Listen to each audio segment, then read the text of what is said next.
sehat semua, tak kurang suatu apapun, dan tambah rezekinya. Amin. Lama ya channel ini nggak nongol, ya karena ada kesibukan lain lah, terutama karena profesinya selain budidaya biovlog, kita juga petani. Ini gimana kabarnya teman-teman? Ini kebetulan barusan beli diffuser untuk penambahan kolam dan buatkan kolam teman juga dari Bumi Wirasta. Jadi sedikit cerita pengalaman teman-teman. Selama budidaya biovlog ini banyak sebenarnya keuntungan. Dari awal channel saya sudah gak bicara soal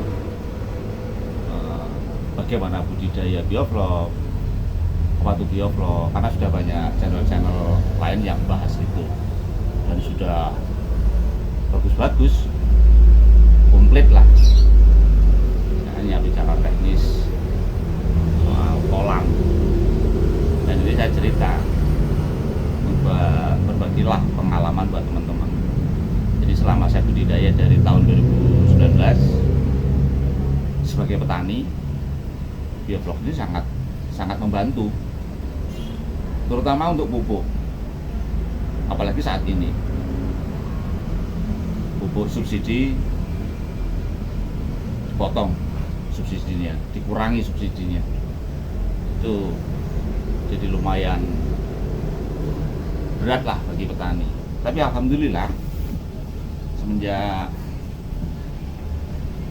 bermain di biovlog ini, soal pupuk saya sudah bukan masalah lagi, karena di biovlog sudah gak ada yang terbuang lagi. Air di biovlog ini saya manfaatkan untuk pupuk seperti padi, sayuran, jagung. Itu yang saya lakukan karena kebetulan saya petani itu.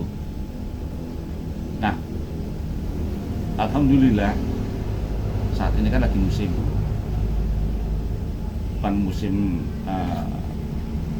panen atau tanam, tapi musim hama seperti tikus, wereng, itu luar biasa di tempat saya. Tapi ya alhamdulillah itu tadi, bukan alhamdulillah hamanya, tapi alhamdulillah semenjak saya pakai biovlog ini, airnya kasih buat pupuk sangat kurang banget. Jadi tidak terganggu oleh tikus, wereng, sundep atau walang sangit. Saya sendiri nggak paham kenapa mereka menghindari itu, si tikus ini maksudnya, atau orang tidak mau mendekat. Mungkin kalau teman-teman ada yang tahu atau secara ilmiah bisa menjelaskan, monggo silakan tulis di komentar supaya teman bisa berbagi dengan teman-teman lain. Apa yang kenapa sih air ini kita pakai kok tikus tidak mau mengganggu padi kita. Orang sangat berkurang sekali, walang sangit, hama padi lah, hama padi. Di sayuran juga begitu. Ada namanya ulat, kurang banget, nggak seperti yang konvensional biasa. Jadi itu karena background saya bukan pertanian, jadi saya kurang paham itu. Makanya saya berharap teman-teman yang paham atau yang punya background pertanian ini, yang ahli lah soal hama, kenapa sih si tikus ini nggak mau setelah kita pakai air ini. Dan itu saya coba dari 2019 sampai sekarang 2023 ini. Dan bukan hanya saya sendiri, teman-teman yang mencoba juga mengambil air biovlog ini untuk pertaniannya sama. Mereka bilang bahwa saat musim tikus itu aman padinya, tidak terserang. Jadi ini mungkin jadi solusi. Jadi itu tadi harapan saya, kalau ada yang memahami itu silahkan tulis di kolom komentar. Jadi kita bisa belajar bareng dan berbagi bareng, bisa bermanfaat buat petani-petani kita yang saat ini memang lagi susah banget karena ngadepi hama, ngadepi pupuk. Dan setelah penggunaan pupuk ini hampir 80% teman-teman itu yang nyoba ini sudah mengurangi penggunaan pupuk kimia, maksudnya pupuk sintetis yang buatan pabrik. Jadi dari mulai padi, pengalaman saya dari mulai tanam umur seminggu sudah saya semprot dengan ini. Nanti sampai seminggu 2 kali, kadang seminggu 3 kali lah semprot. Terus kalau kadang airnya saya endapkan, air dari Columbia Block ini saya endapkan terus seolah jadi pupuk PSB, fotosintesis bakteria. Nah itu setelah jadi yang warnanya merah yang dijemur di matahari itu saya semprotkan saat umur 20 hari padi setelah tanam. Itu sampai umur 50 hari sampai padi sudah mulai mengisi itu. Alhamdulillah isi padinya itu berbobot, gabahnya itu padat dan berbobot. Jadi banyak sekali kandungan teman-teman. Nah pemakaian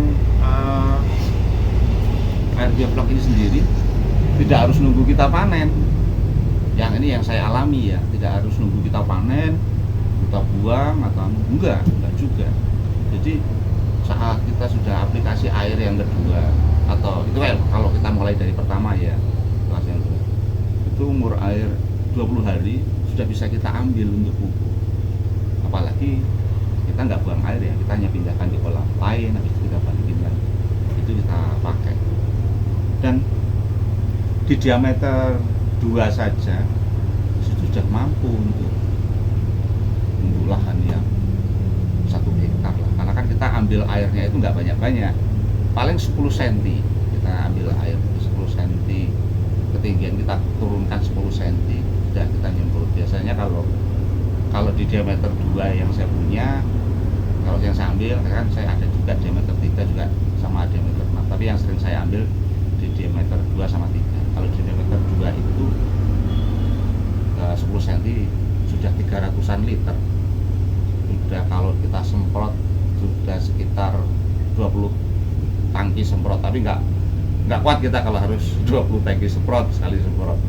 Jadi paling saya semprot hanya sebatas 8 tangki. Besok kita sambung lagi. Habis kita ambil air ya sudah kita tambah sempurna lagi. Kita seminggu 2 kali. Ya lumayan di budidaya juga selama ini nggak ada masalah. Mungkin jadi bisa untuk mengurangi vlog juga sih, padatan vlog.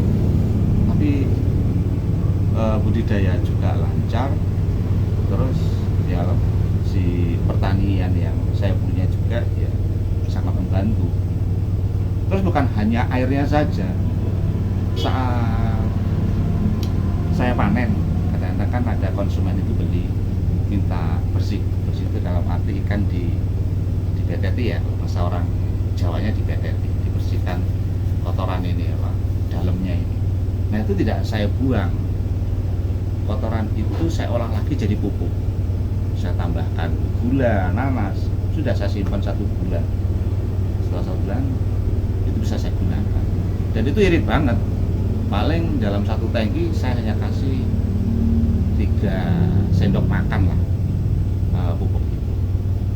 Nggak berbau, pupuk itu nggak berbau, walaupun itu kotoran ikan yang kita olah, itu sama sekali tidak berbau, baunya malah harum seger. Jadi buat teman-teman yang pembudidaya bioflok ya, kita jangan berhenti aja budidaya ikan, jangan hanya berhenti di budidaya ikannya saja. Kalau bisa kita kembangkanlah untuk membantu teman-teman petani. Kalau teman-teman nggak punya lahan pertanian ya tawarkanlah kalau teman-teman petani, entah itu tetangga, saudara, apa airnya itu sangat bermanfaat banget, bener. Saya udah merasakan ini sangat bermanfaat banget. Tidak ada yang terbuang. Air kita bisa langsung kita semprotkan juga bisa, kita olah lagi ke PSB juga bisa. Ya mungkin ada lagi yang bisa ngolahnya lebih bagus lagi, monggo ya berbagi, tolong ditulis di kolom komentar. terus kotoran ikan pun ya bisa kita pakai. Jadi semua tidak ada yang terbuang. Bahkan saya kembangkan juga untuk airnya saya ambil, saya tampung di tempat lain, saya buat budidaya rumput lemma. Rumput lemma, ya tau lah, ada yang ikut kadang-kadang disebutnya mata lele. Di situ lumayan juga karena saya coba budidaya ayam pejantan itu. Nah, rumput lemma itu saya gunakan untuk pakan alternatif juga, untuk tambahan pakan di ayam itu. Alhamdulillah ayamnya juga gemuk, terus mampu menekan biaya pakan dengan rumput itu. Jadi luar biasa banget manfaat dari bioflok. Jadi kalau kita bicara ketahanan pangan, jadi pas lah. Nggak perlu kolam banyak sebenarnya. Kalau untuk teman-teman petani, 1 kolam diameter 2 saja sudah cukup. Kalau di teman-teman saya sering bilang, bercandanya begini, kita bikin pupuk, bonusnya ikan, masuk banget. Jadi mereka nggak sadar selama ini kan bikin pupuk susah, harus nyari ini pupuk organik ini. Nah, ini ternyata bagus. Bahkan pernah saya coba uji lab, kebetulan titip ke teman di perusahaannya itu punya laboratorium yang lumayan bagus. Saya coba titip itu untuk ingin tahu sebenarnya kandungan dari bioflok itu apa. Lumayan bagus, malah kandungan proteinnya juga tinggi, mikrobanya juga banyak. Jadi setahu saya kan tanah juga butuh mikroba untuk mencerna pupuk supaya mudah diserap oleh tanaman. Itulah luar biasanya. Atau sebatas pengetahuan saya kan begini, mungkin air ini bagus buat pertanian karena kita di budidaya kita berikan garam krosok. Saya pernah buka jurnal garam krosok itu yang kita gunakan untuk budidaya. Kalau tidak salah itu kandungan mineralnya ada 89 kandungan mineral untuk garam krosok, dan itu dibutuhkan oleh tanaman juga tanah. Terus kita gunakan dolomit. Kalau di budidaya kita biasa untuk pH, sama di pertanian juga kan butuh juga dolomit itu untuk pH tanah juga, untuk mengendalikan pH air dan pH tanah. Kalau mikroba sama, kita butuh mikroba, tanah juga butuh mikroba. Jadi kemungkinan itu hanya sebatas pengetahuan saya lah, yang terbatas banget soal pertanian, karena memang background saya bukan pertanian. Jadi kalau teman-teman sekarang masih eksis berbudidaya, kita manfaatkan sebaik mungkin bioflok ini. Jadi jangan berhenti bicara soal hasilnya berapa, dapatnya berapa, jangan. Kalau bisa jangan berhenti di situ, tapi kembangkan seperti yang saya coba di sini. Di kolam saya gunakan untuk pupuk pertanian, bisa saya manfaatkan untuk alternatif pakan ternak. Jadi luar biasa. Mungkin kalau ada istilah disebut integrated farming system, pas kayaknya gitu. Jadi bukan hanya ikan yang kita konsumsi sehat, jadi kalau bisa tanaman yang kita konsumsi juga sehat, mau itu sayuran atau nanti beras, padi, jadi hasil pupuk bioflok. Karena setelah menggunakan itu memang benar, gimana nggak sehat. Saya sendiri pribadi tidak pernah menggunakan pestisida yang buatan pabrik itu, yang racun lah. Cukup dengan ini saja sudah alhamdulillah bisa panen bagus, tidak kalah juga dengan yang penggunaan biasanya, pupuk-pupuk biasanya. Bersyukur kalau teman-teman ada budidaya seperti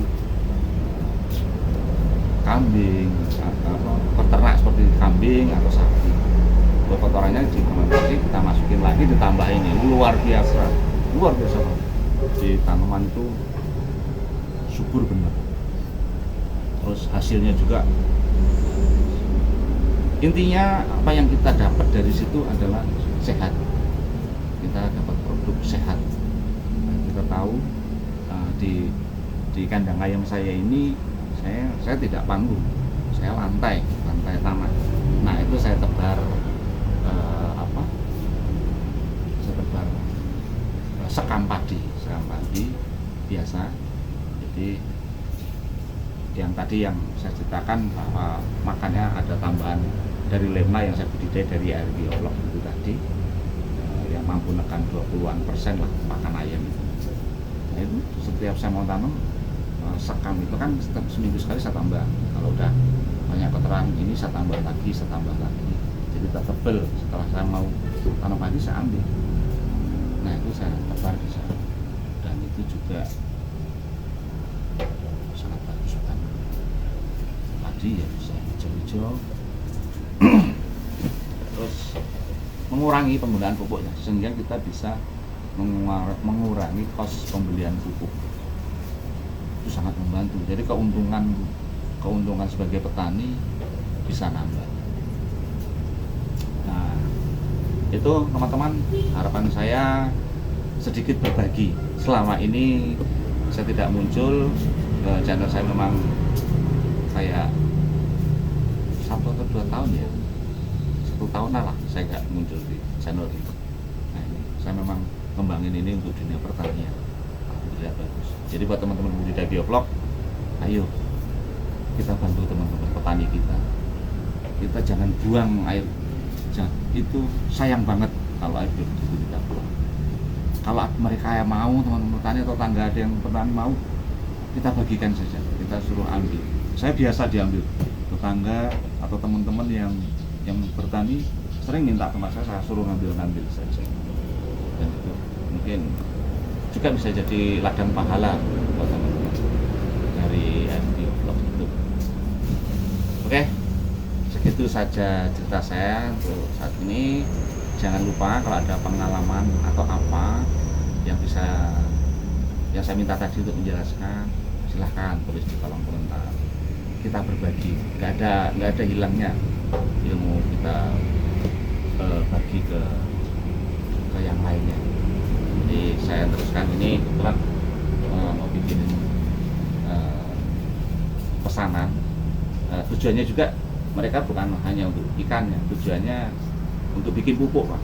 Air ini untuk bikin pupuk, untuk memenuhi kebutuhan petani, karena langkanya pupuk dan sulit, apalagi subsidi sudah banyak dicabut, mahal, sayang.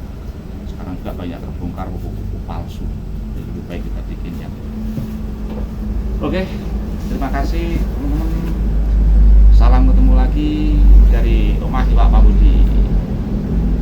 Sukses budidaya. Assalamualaikum warahmatullahi wabarakatuh.